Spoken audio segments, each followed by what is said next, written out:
Salut les amis et bienvenue dans une nouvelle vidéo. Aujourd'hui je vais vous parler de mes favoris de ces 2 derniers mois, presque 3 derniers mois en fait. Ça fait un moment que j'ai pas fait de vidéo de favoris. Du coup voilà, j'ai quelques petites choses à vous présenter dont j'ai vraiment été fan ces derniers temps. Si vous êtes nouveau ou nouvelle sur cette chaîne, bienvenue. Ici vous trouverez des vidéos sur la mode, essentiellement sur la seconde main et sur l'illustration.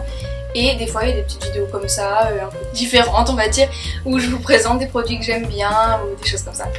Si ça vous plaît, n'hésitez pas à vous abonner et voilà, on va pouvoir commencer directement la vidéo. On va commencer avec 2 produits plutôt de beauté, de soins, etc. Parce que j'ai pas vraiment beaucoup de nouveautés dans mes produits de beauté, donc il y en a un des 2 qui est une nouveauté et l'autre c'est un de mes incontournables en hiver, donc j'avais vraiment envie de vous le représenter. Je pense que j'en ai déjà parlé dans une de mes premières vidéos, mais ça fait un moment, donc j'ai envie de vous en reparler maintenant, surtout à l'approche de l'hiver, c'est vraiment un indispensable. Donc le produit incontournable pour l'hiver, pour moi, c'est cette crème aux fleurs de bac. Honnêtement, c'est pas forcément juste pour les fleurs de bac que je l'apprécie, c'est vraiment parce que c'est la meilleure crème hydratante que j'ai pu tester pour moi à ce jour. Elle sent bon, elle est grasse comme j'aime, enfin... Personnellement, j'aime bien que une crème hydratante soit un peu grasse. Je trouve que du coup elle dure longtemps, enfin le temps que ça pénètre, etc. dans votre peau. J'ai vraiment l'impression que ça agit et ça prévient bien contre les zones de sécheresse qu'on peut avoir, surtout pendant l'hiver. Moi par exemple, je sais que c'est au front et sur les tempes. En hiver, j'ai vraiment de la peau sèche, donc j'accentue et j'en mets un peu plus à ces endroits-là. Et ça évite vraiment d'avoir la peau trop sèche. J'en mets le matin, pas forcément tous les matins, mais j'en mets le matin, mais j'en mets aussi surtout tous les soirs. Donc c'est le dernier soin que je mets sur ma peau parce qu'elle est vraiment très grasse. En fait, quand vous mettez vos soins sur votre peau, si vous ne le savez pas, je vous le dis, c'est un petit tip vraiment facile. Vous mettez le soin d'abord le plus léger jusqu'au plus gras, le plus épais. Parce qu'en fait, si vous commencez vos soins avec le plus gras, et que vous terminez avec les plus légers n'arriveront jamais en fait à atteindre votre peau tout simplement. Donc voilà, je vous conseille de la mettre en dernier parce que c'est vraiment un produit gras, un produit riche. Voilà, et je trouve que elle aide un petit peu avec l'acné, je sais pas comment dire, mais je pense que c'est son côté cicatrisant qui aide un petit peu avec les marques d'acné par exemple. Donc vraiment c'est une crème que j'aime beaucoup, même si ma peau elle a tendance à être acnéique. Il faut pas oublier de s'hydrater la peau en fait, parce que c'est pas parce que vous avez la peau grasse qu'elle est bien hydratée, au contraire. Donc voilà, je trouve franchement que cette crème m'aide beaucoup et je ne saurais que la recommander. Je la prends année après année, je la rachète tout le temps. Là c'est un tout nouveau tube parce que j'avais fini l'autre. Et voilà, je l'utilise encore plus en hiver. C'est vrai qu'en été j'en mets moins souvent, j'en mets de temps en temps, mais pas par exemple, j'en mets pas 2 fois par jour en été, c'est sûr. Mais voilà, en hiver elle est vraiment super, il y a plein de bons produits dedans, en plus elle est bio, donc voilà. Et l'odeur est hyper agréable, c'est une odeur vraiment réconfortante, donc le soir c'est vraiment hyper agréable à mettre, je trouve, voilà. Elle est vraiment super, je vous la recommande à 2000%, elle est vraiment bien. Ce tube là coûte dans les 10 ou 15 euros, ça dépend des sites où vous les achetez, voilà, ça peut aller de 10 à 15 euros. Mais il n'y a pas besoin d'en mettre 3 tonnes, elle est vraiment très riche. Voilà. Deuxième produit que j'avais envie de vous présenter, et là c'est une nouveauté que j'ai incorporée il y a déjà plus d'1 mois, bientôt 2, dans ma routine le soir. C'est donc du rétinol, c'est du rétinol à 1% mélangé dans du squalane. Le squalane c'est un genre d'huile. Alors par contre, ce que j'aimerais bien savoir c'est si celui-là vient de squalane, enfin si c'est un squalane végétal ou pas, parce qu'en fait le squalane peut aussi être un dérivé du pétrole si j'ai bien compris. Et donc c'est un peu moins sympa. Donc là j'arrive pas trop, il faudrait que je vérifie, je ne sais pas trop. Mais c'est de la marque The Ordinary, j'avais déjà un produit pour l'acné de chez eux, mais j'avais pas été transcendée par ce produit. J'avais trouvé qu'il était bien, mais pas incroyable non plus honnêtement. C'était celui à la niacinamide, quelque chose comme ça. Donc le rétinol en fait c'est un anti-âge que l'on conseille d'utiliser pour éviter les signes de vieillesse, voilà, les petites ridules, des choses comme ça. Mais surtout ça empêche, du coup ça ralentit le vieillissement de la peau par rapport aussi à notre exposition au soleil, enfin toutes ces choses là. Par contre c'est quelque chose d'assez fort, d'assez puissant et ça réagit très mal au soleil, donc il faut pas du tout en mettre le matin, genre surtout pas le matin. Il faut faire attention, il faut pas mélanger avec d'autres produits qui pourraient contenir du rétinol dedans. Donc moi quand je le mets, je le fais un soir sur 2 je mets rien d'autre en fait, je mets que ça. Et alors ça a une texture, je vais vous montrer. Donc en fait c'est une pipette comme ça et comme vous voyez c'est jaune. En fait c'est une texture d'huile parce que c'est mélangé dans du squalane qui est donc une huile vraiment riche et grasse.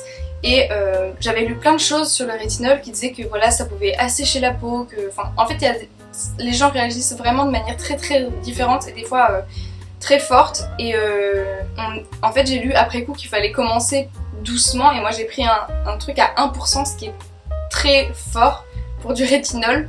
Et en fait ma peau réagit extrêmement bien. En fait quand je le mets le soir, le lendemain matin, ma peau elle est vraiment jolie, enfin j'ai toujours quelques boutons etc, c'est pas non plus... ça n'efface pas tous mes boutons d'un coup, mais je trouve vraiment qu'on voit la différence pour le traitement des marques que j'ai sur la peau, parce que des fois j'ai pas mal de marques qui sont là sous la peau et qui ne deviennent jamais vraiment des boutons d'ailleurs, mais qui sont là des petites taches en fait d'hyperpigmentation, de choses comme ça. Et je trouve vraiment que ça marche extrêmement bien, mais voilà, après ça va être différent pour chacun. Donc je vous recommande d'être prudent. Moi au début j'ai un peu foncé tête baissée, j'ai pas trop réfléchi.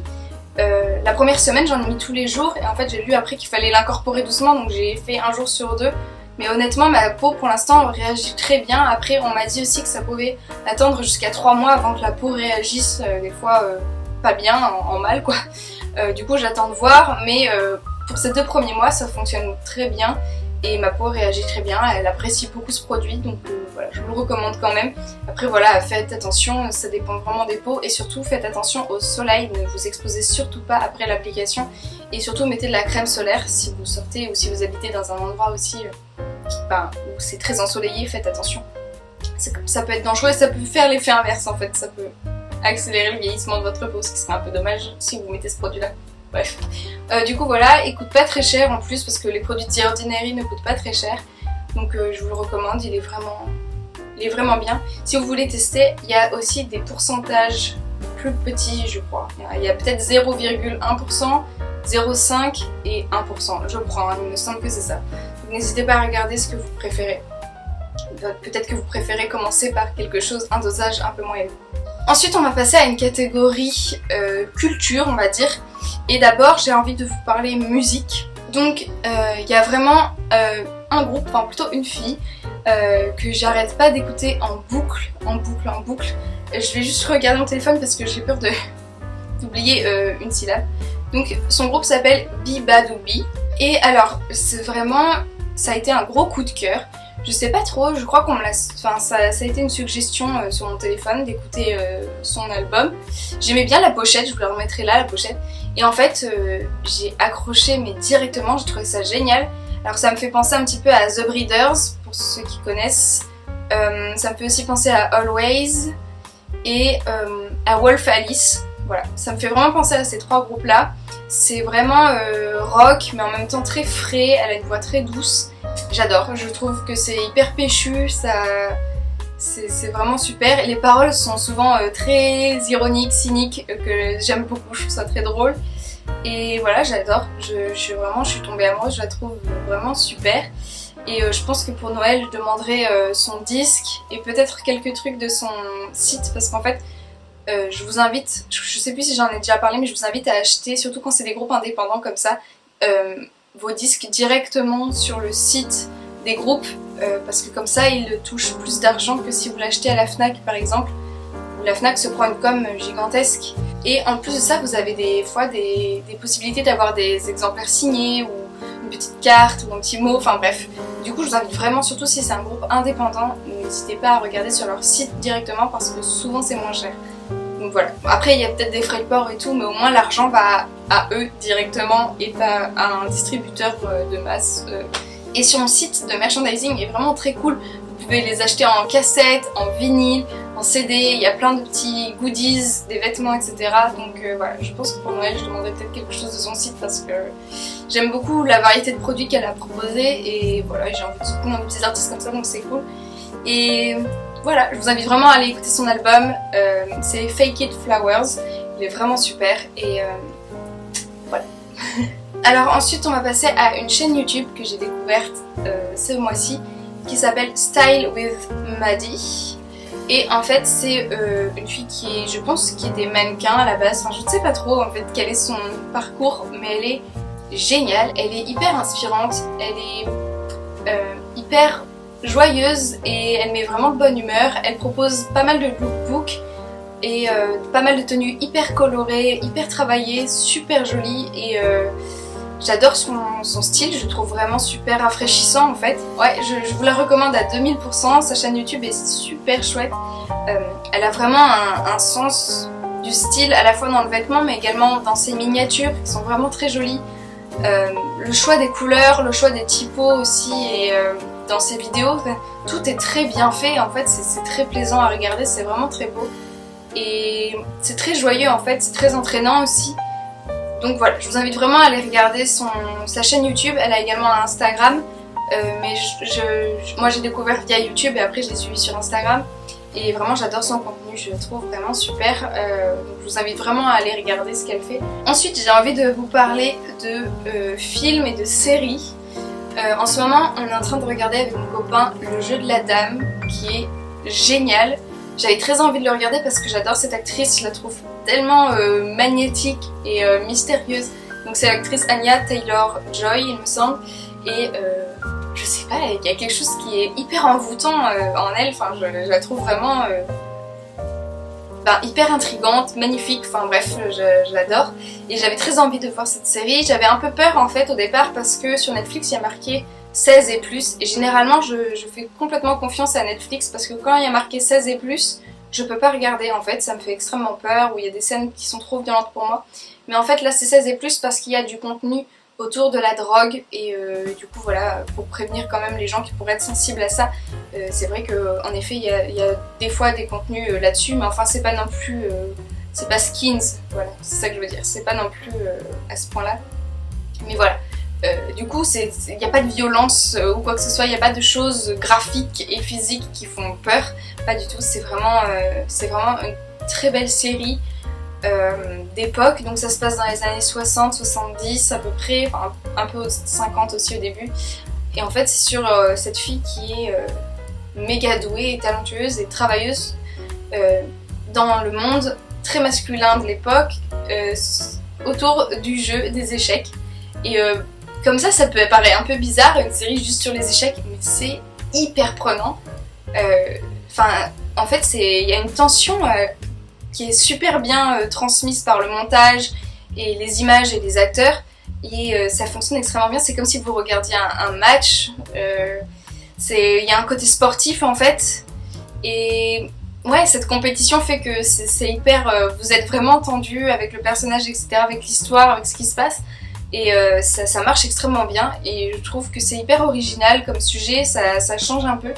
Et voilà, et puis c'est une fille dans un monde d'hommes et c'est hyper agréable et rafraîchissant de voir des fois des femmes juste qui réussissent quoi, malgré toute la misogynie qu'il peut y avoir dans le monde. Donc franchement je vous la recommande à 3000%. C'est une série géniale, il ne nous reste plus qu'un épisode à regarder et c'est vraiment génial, je vous la recommande vraiment vivement. C'est hyper beau et les costumes, les décors, c'est très beau aussi. La palette de couleurs est un petit peu sourde mais j'aime beaucoup, c'est très beau. Et ouais, tout est beau, tout est bien. Les musiques aussi sont excellentes, j'adore. Bref, voilà, je vous recommande vraiment cette série qui est super. Et ensuite, j'avais un film à vous recommander, j'en ai parlé très rapidement sur Instagram, mais j'avais vraiment envie d'en parler ici. Ça s'appelle La Passion Van Gogh, et c'est un film d'animation incroyable. En fait, ils ont dû le tourner sur des fonds verts, j'imagine, avec des vrais acteurs, et après ils ont redessiné plan par plan, enfin ils ont peint plutôt plan par plan, tout dans le style un petit peu des œuvres de Van Gogh. C'est un hommage magnifique, c'est super. En plus, c'est donc une histoire vraie et ça enquête un petit peu sur... en gros, c'est un jeune homme qui enquête à la demande de son père sur sur les circonstances de la mort de Van Gogh parce que son père était ami avec lui. Et c'est pareil, très intriguant. Vous avez envie de savoir qu'est-ce qui s'est passé en fait, pourquoi il a agi comme ça et quelles sont les raisons. Et il n'y a pas vraiment de réponse dans le film et c'est ça qui est chouette aussi. Et c'est juste magnifique, les images sont sublimes, c'est vraiment très très beau quoi. Enfin, c'est une idée géniale je trouve d'avoir fait ça comme ça. J'avoue que je suis un peu curieuse de voir le film sans les effets du coup, enfin sans toutes les peintures qui ont été faites après. Je serais curieuse de le voir, mais en même temps je pense que ça doit pas être incroyable puisqu'ils doivent être sur fond vert la plupart du temps je pense. Mais je suis curieuse de voir un making of de ce film en fait. J'aimerais beaucoup un making of de ce film. Peut-être qu'il existe, il faudrait que je regarde. Mais s'il n'existe pas, j'en veux un en fait. Parce que c'est vraiment un grand film.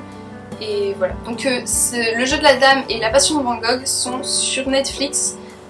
Donc si vous avez Netflix, n'hésitez pas à les regarder parce que c'est vraiment des choses de qualité, des productions de qualité et qui sont vraiment bien menées de A à Z.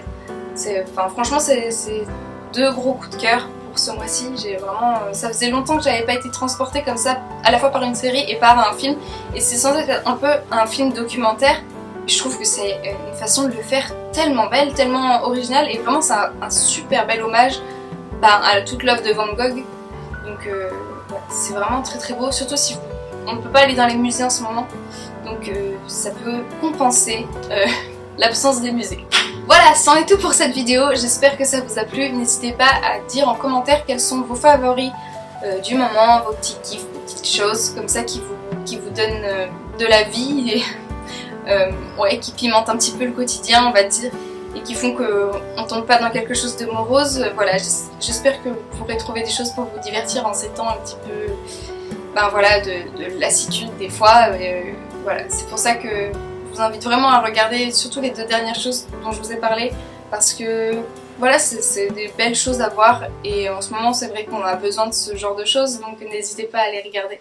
J'espère que ça vous a plu et que ça vous a diverti en ces temps incertains et je vous dis à très bientôt dans la prochaine vidéo. Prenez bien soin de vous et voilà, bye!